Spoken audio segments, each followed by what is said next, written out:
Alors, bonsoir à vous tous. Écoutez, c'est avec grand plaisir que nous vous accueillons ce soir. Je me présente, mon nom est Dominique Vézina, je suis directeur général du Lab 22, Laboratoire d'innovation sociale et environnementale. Et ça nous fait plaisir de vous accueillir ce soir pour le webinaire portant sur le sujet suivant, donc le sentiment du pouvoir agir des jeunes face au changement climatique. Donc, présentation qui est faite en collaboration avec Madame Émilie, que je vais vous présenter dans quelques instants.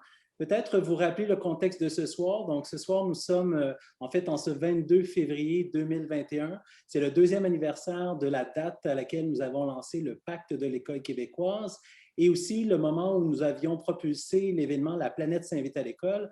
Donc, c'est dans ce cadre-là qu'on organise le webinaire ce soir. Peut-être vous dire rapidement le déroulement de la soirée. Donc, nous allons débuter par la présentation d'Émilie, qui va nous faire un sommaire de sa recherche, donc d'environ 25 minutes. Sera suivi par la suite une conversation avec des jeunes qui vont réagir aux propos d'Émilie, mais aussi poser un certain nombre de questions par rapport à leur expérience vécue lors de leur passage au secondaire et au cégep. Et je tiens à vous mentionner ce soir aussi que nous avons près de 165 personnes qui se sont inscrites au webinaire. Donc, on est très, très heureux de vous accueillir ce soir. Et on a des représentants ou en fait des citoyens et des citoyennes de plus de 14 régions administratives différentes. Donc, merci d'être avec nous pour cette prochaine heure. Je tiens à mentionner aussi la présence ce soir de représentants du secrétariat à la jeunesse, donc notre partenaire de confiance, notre partenaire financier aussi pour le projet du Lab 22, donc le mouvement en faveur d'une école éco-responsable au Québec. Donc, sans plus tarder, je vais vous présenter donc Mme Émilie Morin, qui est doctorante en éducation à l'Université du Québec à Rimouski. Et je vais vous présenter très brièvement aussi les trois jeunes qui vont participer à la conversation. Donc, il y aura ce soir Raude Mallard-Pierre, donc étudiante au Collège Bois de Boulogne. Il y aura aussi Catherine Hu, donc étudiante au Collège Regina Sumta, le lieu justement du lancement de ce grand mouvement il y a 2 ans, et Osvaldo Andrés, étudiant à l'école secondaire de l'Érablière. Donc, ce sera avec eux que j'aurai le plaisir de m'entretenir après la présentation d'Émilie. Je vous rappelle quelques petites consignes d'usage, donc vous le faites très bien. On laisse donc son écran et son micro fermés jusqu'au moment de la période de questions. Et si jamais vous avez des interactions, des réactions à faire, n'hésitez pas à les faire dans le clavardage.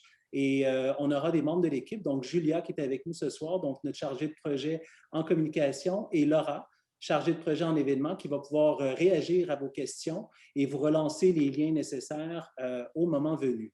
Donc, sans plus tarder, je cède la parole à Émilie. Donc, Émilie, à toi le partage d'écran pour les 25 Oui, prochaines minutes. merci beaucoup. Bonsoir tout le monde. Je suis vraiment très heureuse d'être avec vous ce soir, puis surtout d'avoir l'occasion de présenter les résultats de la recherche. À mon avis, ça va sûrement être intéressant pour plusieurs d'entre vous, que vous soyez du milieu de l'éducation ou que vous vous intéressiez à la question des changements climatiques ou plus généralement à l'éducation à l'environnement. Donc, je fais ma thèse à l'UQAR. Je vous parle en direct du BIC. Et puis, je suis dirigée par Geneviève Thériault, qui est professeure à l'Université du Québec à Rimouski, donc à l'UQAR, et par Barbara Bader, qui, elle, travaille à l'Université Laval comme professeure. Donc, ce soir, ce dont je vais vous parler, c'est au départ plus généralement de l'éducation au climat ou de l'éducation relative au changement climatique.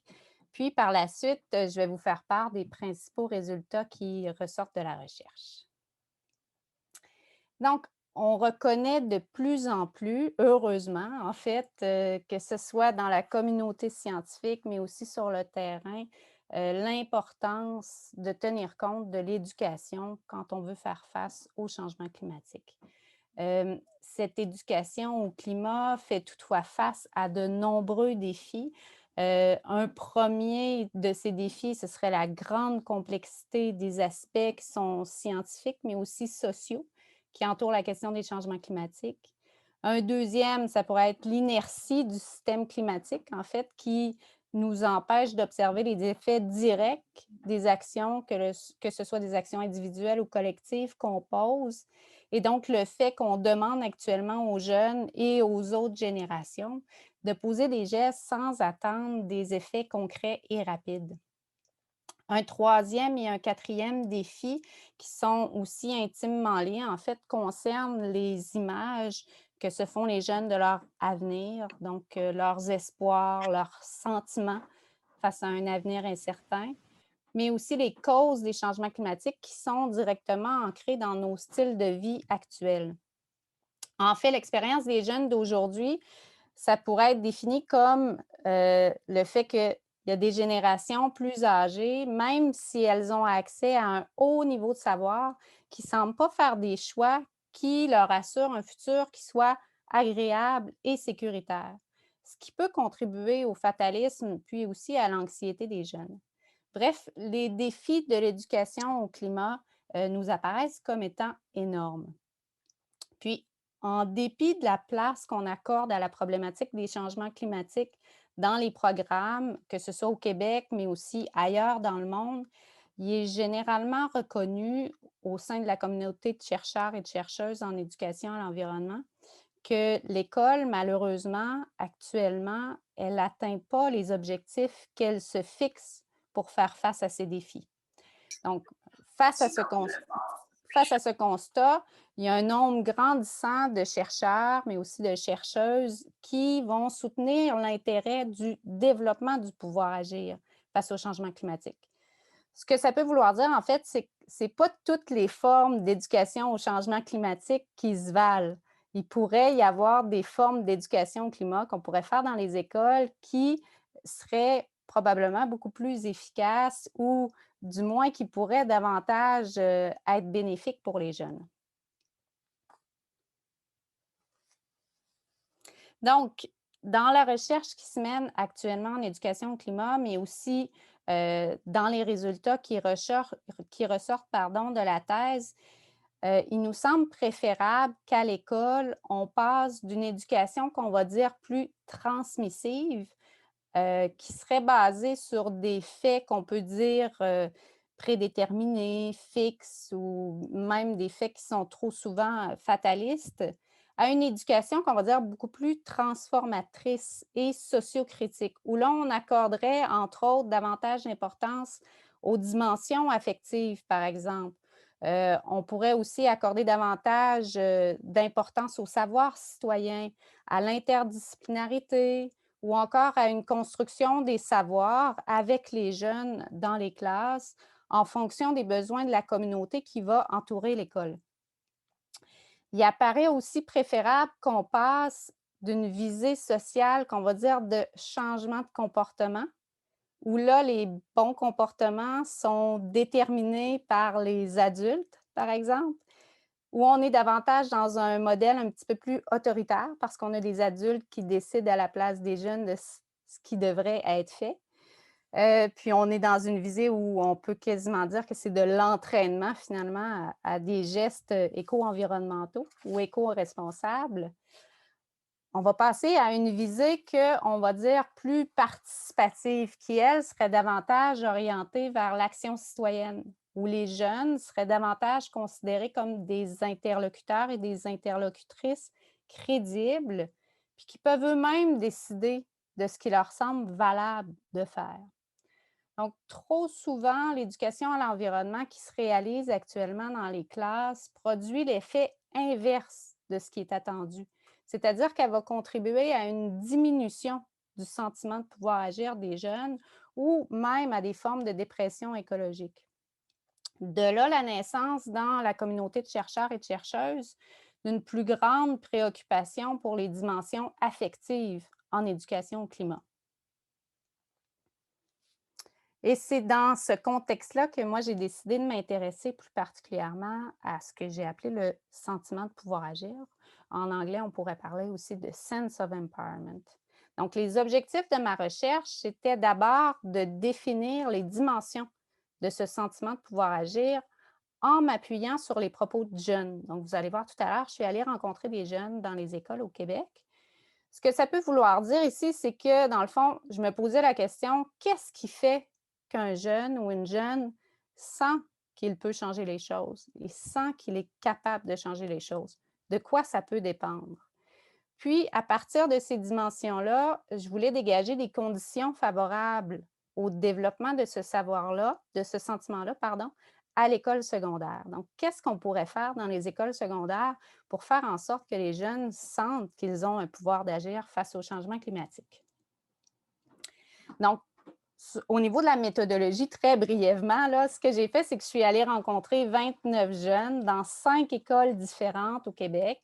Donc, des écoles qui étaient distinctes à la fois sur le plan, par exemple, du milieu socio-économique. Il pouvait y avoir une école, par exemple, privée, d'autres écoles publiques, des écoles qui avaient des programmes environnementaux ou pas. Donc, j'essayais d'aller toucher le plus possible une grande variabilité dans les écoles. Puis, je n'allais pas que rencontrer des jeunes engagés et intéressés. Donc, ma demande aux enseignants qui recrutaient les élèves, c'était je veux des jeunes qui veulent discuter des changements climatiques, mais je ne veux pas nécessairement que des jeunes engagés. J'aimerais aussi avoir des jeunes non engagés ou non intéressés face au changement climatique. Donc, ça fait 10 entretiens de groupe avec 2 ou 3 jeunes par entretien. Puis, pour ceux qui s'intéressent à la recherche, c'est une analyse thématique que j'ai fait par la suite, là, des extraits des entrevues. Je vous donne une petite idée de ce que les jeunes ont pu me dire lors de ces entrevues-là. Donc, je vous donne 2 extraits avant de vous présenter plus en détail les dimensions du sentiment de pouvoir agir. Donc, on a un jeune ici qui m'a dit « On a rencontré le ministre de l'Environnement à l'événement jeunesse sur les changements climatiques et il n'avait pas l'air intéressé par le fait que les changements climatiques existaient. Puis, on était tous là pour ça. Ce qui l'intéressait et le plus important de ce qu'il a dit, c'est qu'il était content d'être là et qu'on allait faire un changement.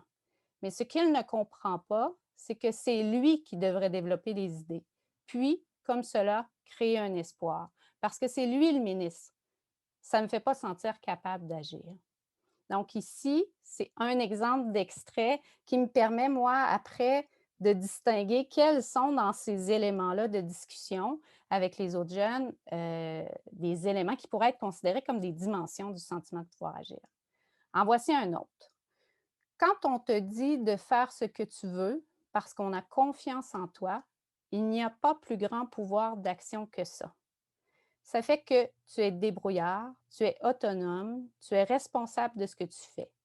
C'est sûr que tu es fier de toi, mais en même temps, ça donne une certaine confiance en soi parce que tu te dis que si on t'accorde ce pouvoir-là, c'est que tu es capable de gérer ça. J'étais contente parce qu'il faut croire que je ne suis pas si mauvaise que ça. Il faut croire que les autres voient que je suis capable d'aller loin. C'est comme s'ils voyaient quelque chose de spécial en moi. Alors, vous aurez compris que les 2 jeunes ici n'ont pas un sentiment de pouvoir agir face au changement climatique qui est le même. Ils sont très distincts, mais ils vont soulever chacun à leur tour des dimensions différentes du sentiment de pouvoir agir. Donc, ici, je vous fais quelques petites mises en garde là, avant d'aller plus loin dans les résultats. Première chose à savoir, c'est que le sentiment de pouvoir agir chez les jeunes est très variable. Donc, il varie à la fois dans le sens où il y a certaines dimensions qui, pour certains jeunes, vont augmenter leur sentiment de pouvoir agir, alors que pour d'autres, va le diminuer. Il est variable aussi dans le sens où, dans le temps de l'entretien, parfois, on avait des jeunes qui, au début, disaient ne pas sentir qu'ils avaient un pouvoir d'agir, mais à la fin, après avoir discuté ensemble, finalement, ils disaient « Ah, ben, je sens que j'ai un pouvoir d'agir face au changement climatique. » Ce qui est, à mon sens, une très bonne nouvelle parce que ça veut dire qu'en discutant avec les jeunes, en leur donnant une voix, en faisant en sorte qu'ils puissent partager avec les autres, on peut aussi avoir un rôle à jouer sur leur sentiment de pouvoir agir. Puis une autre petite mise en garde, c'est bien entendu que je ne vous présente pas la totalité des résultats, mais bien un petit portrait. Donc ici, je ne vais pas vous apeurer avec le graphique, hein, c'est simplement une mise en bouche, si je peux dire. Après, je vais vulgariser davantage. Mais je voulais quand même soutenir l'idée qu'il y a une théorie en particulier qui m'a inspirée, ou plutôt une approche en particulier qui m'a inspirée dans le cadre de cette recherche. Puis, c'est l'approche des capacités de Amartya Sen et Martha Nussbaum. Et il y a certains concepts aussi qui m'ont inspirée, entre autres dans la communauté de chercheurs, que ce soit en éducation à l'environnement, mais aussi dans d'autres domaines périphériques, là. On connaît bien les concepts d'empowerment, d'agentivité, de sentiment d'efficacité personnelle. Donc, tout ça, c'est des concepts qui ont été interpellés. Puis en fait, ce qui ressort de l'analyse des propos des jeunes, ce sont des dimensions que moi j'ai regroupées dans deux grandes catégories qui correspondent chacune à des formes de liberté que doivent posséder les jeunes ou que devraient posséder les jeunes. Il y en a une première qui est liée, on va dire, au bien-être des jeunes ou aux opportunités qu'on leur accorde. Donc, à leur état, à l'état de l'individu, mais aussi aux différents contextes dans lesquels les jeunes évoluent. On peut parler, par exemple, des structures sociales, que ce soit le familial ou le communautaire. On pourrait parler du contexte légal et juridique qu'ils ont mentionné. On peut parler de la politique dont ils ont parlé, l'école, bien entendu, la place aussi du modèle économique, des ressources financières, la gestion des ressources matérielles. Donc, tout ça, ce sont des éléments qui contribuent à soit augmenter ou diminuer leur sentiment de pouvoir agir. Puis, il y a leur bien-être aussi. Donc, le fait qu'un jeune se sente en santé, en sécurité, qu'il ait des connaissances, par exemple, ça va être interpellé. Puis sinon, il y a un autre type de liberté qu'on va appeler les libertés de processus et de réalisation ou des libertés d'agentivité. Puis là, on parle du sentiment de responsabilité qu'on a face à l'environnement, de la capacité ou non qu'on a d'agir, la conscience des choix. Est-ce qu'on est conscient qu'on fait des choix au quotidien ou pas? Le contrôle qu'on peut avoir sur ces choix-là, les différentes actions qui sont posées par nous, mais aussi par les autres, que ce soit des actions individuelles ou collectives, ça va avoir un impact. Les résultats qui sont en lien avec les actions. Est-ce que je perçois que lorsque je pose un geste, il y a un résultat? Est-ce que j'arrive à vivre des réussites, par exemple, face au changement climatique? Puis, il y a aussi la réflexion ou l'introspection qui est liée à ça. Donc là, je vais essayer de le vulgariser un petit peu plus, qu'est-ce que ça veut dire tout ça finalement, sous forme de synthèse. Donc, étant donné que les jeunes se considèrent parmi les principaux concernés par la problématique, puis je suis d'accord avec eux, ils le sont, hein, parce qu'ils vont en vivre davantage les effets, de ne pas se sentir entendus ou de ne pas être considérés comme crédibles contribuent à diminuer leur sentiment de pouvoir agir. Pour plusieurs d'entre eux, de se faire dire quel comportement adopter par une génération qui, elle, ne semble pas faire des choix qui leur assurent un futur ou un avenir qui soit sécuritaire et agréable est très troublant. Il est intéressant aussi de soulever la critique de la norme sociale qui est portée par plusieurs des jeunes rencontrés. Donc, les jeunes reconnaissent l'importance du courage de faire ce qui est juste, de sortir de cette norme sociale, de dénoncer certaines dynamiques de pouvoir, que ce soit sur le plan politique ou sur le plan juridique, ou même dans les cellules familiales ou communautaires. Ils sont également pour plusieurs tout à fait conscients des choix et des responsabilités que nous avons en tant qu'individus et en tant que société. Ils vont reconnaître la nécessité de questionner le système qui est en place et d'accorder aux plus vulnérables toutes les capacités nécessaires à une plus grande justice sociale et environnementale. Et dans leurs propos, on sent bien que, ou quand on analyse les résultats, on sent bien que la justice sociale, elle est indissociable de la justice environnementale. Donc, les résultats de la thèse soutiennent aussi l'idée que les jeunes doivent être reconnus comme des acteurs à part entière dans la résolution de la crise climatique. Puis, il vaut la peine de souligner aussi le nécessaire dialogue qu'ils vont soulever entre les générations autour des changements climatiques. Parce que pour plusieurs, ils ne vont pas être conscients que parfois les autres générations posent aussi des gestes valables face au changement climatique, puis ils en entendent peu parler. Donc, ils aimeraient aussi en entendre davantage parler. Une portion importante des jeunes rencontrés va souligner, puis là, c'est tout à fait cohérent, l'importance de la solidarité. Donc, la présence de solidarité va être une dimension essentielle de leur sentiment de pouvoir agir. En ce sens-là, il y a une plus grande participation sociale devrait être encouragée et développée à l'école, puis devrait être menée pour le bien-être de la communauté qui entoure l'école. C'est ce que font déjà certaines écoles au Québec, puis leur contribution devrait être largement reconnue et largement soutenue.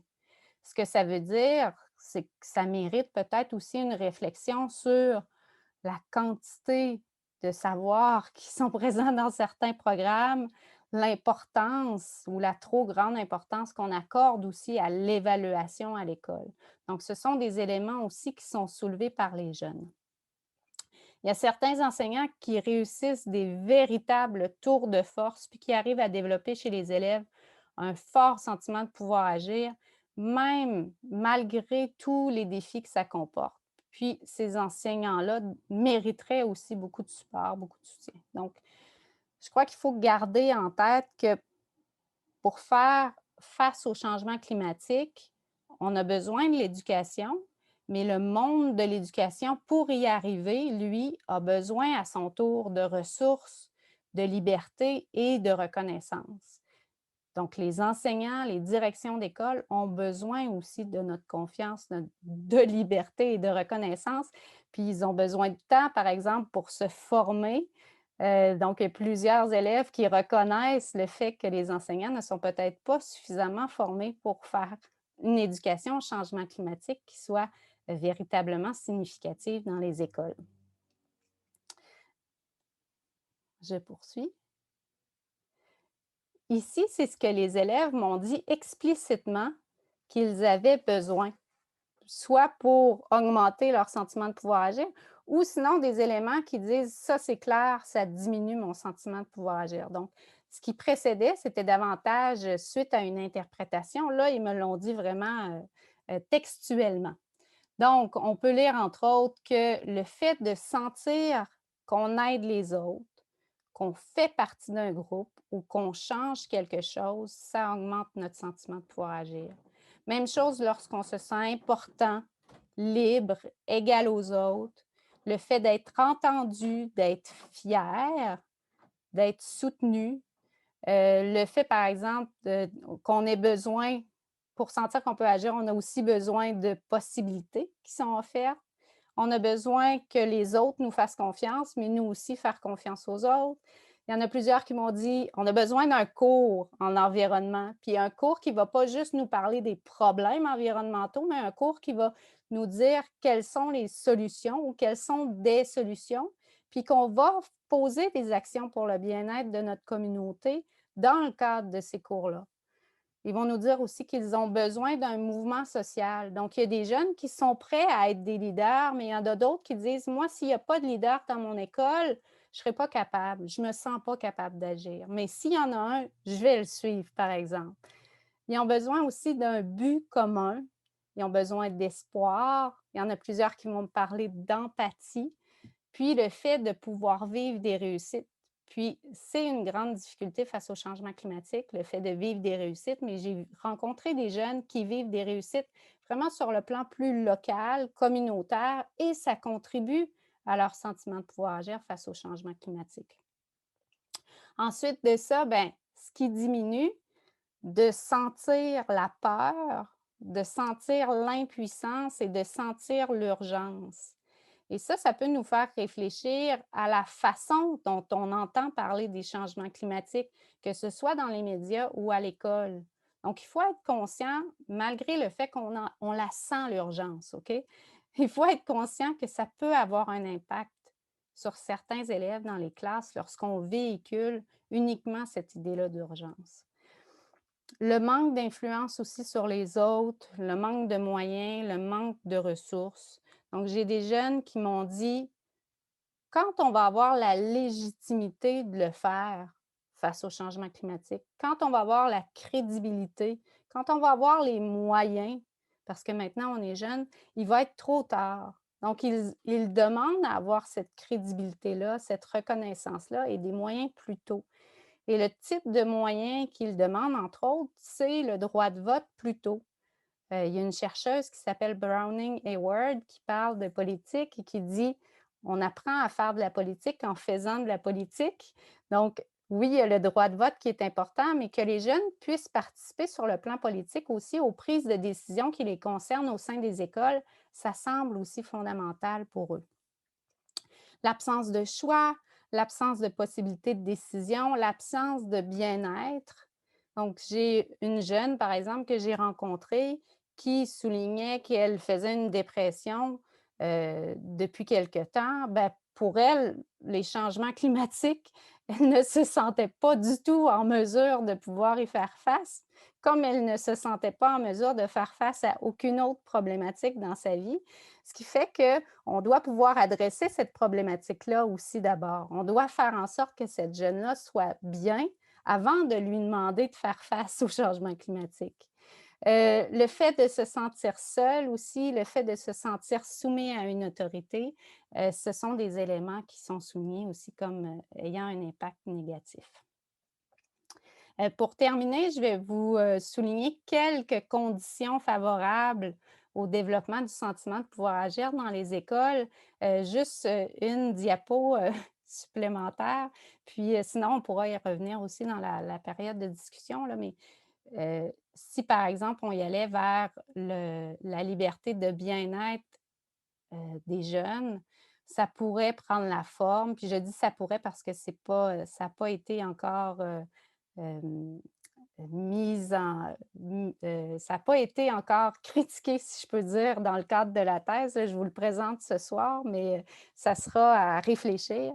Donc, que le bien-être physique et psychologique des jeunes soit considéré comme fondamental quand on réfléchit en classe au changement climatique, que l'école contribue à l'anticipation par les élèves d'un avenir viable, par exemple en adoptant une pédagogie de l'espoir et en réfléchissant à la rhétorique fataliste qui est très présente en société et à ses impacts, que soient davantage mises en valeur les possibilités offertes au Québec et dans les communautés locales pour atténuer les changements climatiques et que celles-ci contribuent à nous rendre fiers. Que soit encouragée en classe l'expression sur les valeurs, les émotions ou les sentiments lorsqu'il est question d'environnement. Par exemple, dans le cadre d'ateliers de philosophie, de développer sur l'idée de bien commun ou du courage de faire ce qui est juste. Que les élèves soient amenés à réfléchir à l'école à leur propre sentiment de pouvoir agir face au changement climatique et à déterminer ce qui pourrait contribuer à le développer. Puis que l'école devienne un lieu empreint de solidarité sociale qui fait la promotion d'une société plus juste et égalitaire et où les jeunes et les adultes sont appelés à écouter les autres qui s'expriment et font des choix éclairés. Alors voilà, pour les autres conditions, on pourra y revenir peut-être dans la période de questions si vous le désirez. Je vous remercie. Alors, un grand merci, Émilie, pour la présentation des résultats de ta recherche. C'est fort intéressant, les propos sont clairs. J'imagine que ça suscite des réactions ou des commentaires de la part des participants ce soir. Alors, nous allons entamer le deuxième volet de notre webinaire et cette fois-ci, je vais donc inviter à nouveau Raude Malheur-Pierre, étudiante au Collège Bois de Boulogne, Catherine Hou, étudiante au Collège Regina Assunta et Osvaldo Andrés, étudiant à l'école secondaire de l'Érablière, à se joindre à nous pour une brève période d'échange qui précédera la période de questions avec l'ensemble des participants. Donc, ma première question d'emblée, il y a beaucoup de choses qui ont été mentionnées dans la présentation d'Émilie ce soir. Peut-être des éléments sur lesquels vous vous êtes senti plus particulièrement interpellé de votre expérience, que ce soit au secondaire ou au cégep. Donc, je vous lance la première des questions. Est-ce que vous avez des réactions par rapport à ce que vous avez entendu? Alors, c'est à vous la parole.